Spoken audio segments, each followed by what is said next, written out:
me the events surrounding Prince the horse. My father, rest his soul, could not perform his duties, so I agreed to take Prince and perform his duties. Leaving with Prince, we continued on our journey. I had fallen asleep and was awoken to discover that Prince was pierced. I sprang forward in hopes that he was merely wounded, but I was mistaken. Did you blame yourself for his death? Yes, I did. It was all of my doing, him getting killed. I have been so carefree and happy that I did not recognize my responsibilities. I vowed to make up for my family's loss in any way that I could. How did your parents react to the death of Prince? My parents knew prior to this announcement that I made that he had died.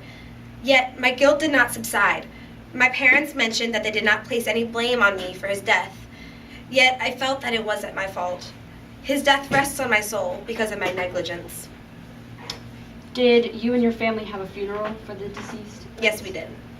Did you cry or mourn? My family mourned during the burial, however, I did not. Please tell the court your reason for this. I never desired to cause any pain to my family. I felt like I destroyed a part of me by killing Prince. Each day I worked to help my family provide for my brothers and sisters. I felt that my action went against my overall desire to please my family. Were your feelings, did they resemble a hatred of yourself or the death of a loved one? I was responsible for my family's disappointment. Yes, I hated myself for the harm I had done. I pushed myself to physical exhaustion afterward because I knew there were no greater punishments for what I've done. Could you recount the events on the night of September in the chase? Of course. I fell asleep after leaving Alec. Objection, this is going to be a narrative question. No. It's an a item. witness can give. That's what witnesses do. They give what happened. She's under oath. She has to agree with the book. There's no problem here. Okay. Go ahead, proceed. I fell asleep after leaving Alec and his horse. Well, I thought I was sleeping, but I was more in a haze. But all of a sudden, I felt him on top of me, and I was in such a state of shock I couldn't move. I didn't love him, but I was dazed for a little. My weakness allowed him to take advantage of me. So he raped you? Did he rape you? Yes. Can you describe the repercussions of the rape to the court, please? Beside the birth and death of sorrow, my views of life changed. I learned that the serpent hisses where the sweet bird sings. I did not fear him anymore. I lost myself in what he did to me. I became a puppet and I knew it. However, I knew that I would never allow myself to recede into this new character. I replied to him in monosyllables, always remaining calm and collected. I became sorrowful, but never vengeful. I wish I was never born. I blamed myself because it was all my fault. How would you describe your feelings towards Mr. Alec? He was the father of my child, therefore my natural husband. I would never want to hurt him. He was not Angel, whom I fell emotionally in love with, but I was dazed. He knew of my words, that they were my communication rather than actions. He provided for my family, and that's all I tried to do during my life, to make sure that my family survived without any hardships. Did you believe that Alec was a needed member to your family? Yes, he had money, and he told me that he would provide for my family if and only if I were to be with him. For the sake of my family, I had to agree. His presence in my life ensured the health of my family. Do you recall your meeting with Angel at the Herons? Yes, I do. Please describe the events that occurred. I was with Alec, and Angel surprised me. He came and asked for me back, but I said no. What was your reasoning for denying Angel? I told him he, as an Angel, as an Alec, had won me back. I told him that I didn't care that he was not my love, but he gave my family's clothes and protected my family. Losing Angel was the price I had to pay to protect my family. The ones I've tried to protect my entire life.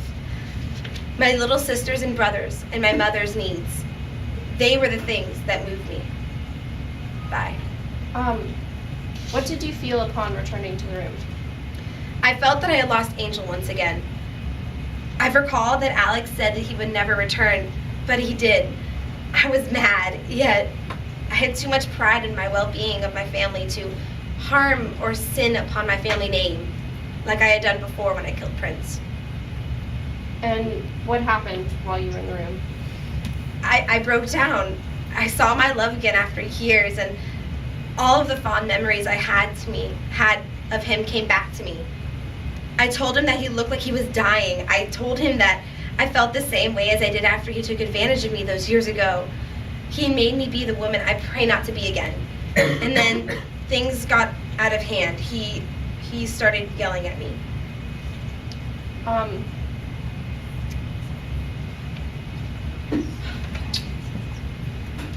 You said there was an argument, correct?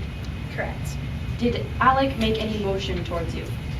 Yes, he came toward me, his words like daggers, but his fists were like pistols. Change that. That didn't happen. Change that for an awkward. Yes. Okay. Yes. So he came towards you, yelling at you.